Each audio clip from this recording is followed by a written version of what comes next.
Welcome to the Rim Break Rodeo. We hope this video helps.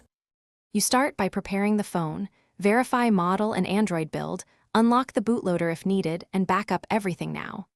Once done, install ADB and Fastboot on your PC, plus a terminal app and Magisk for root. Make sure battery is above 1/2. This avoids interruptions. Next, enable USB debugging and developer options and connect via USB. This gets you into the environment where you can safely change low-level Wi-Fi settings, so don't skip these absolute prerequisites.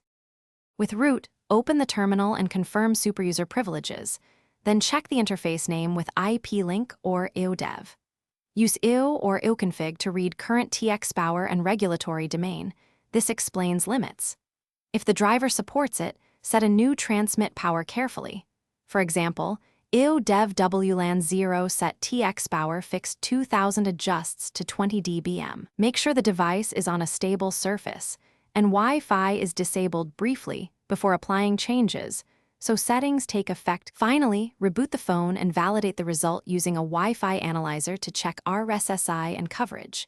If you see no improvement, confirm the kernel driver permitted the change and that the regulatory domain isn't forcing lower limits. You may need a driver patch or custom kernel.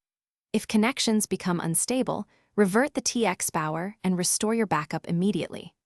One key troubleshooting tip: if legal or hardware limits prevent higher power, use a directional external repeater or move the phone to a less obstructed location. Thanks for watching. Consider subscribing if we helped you.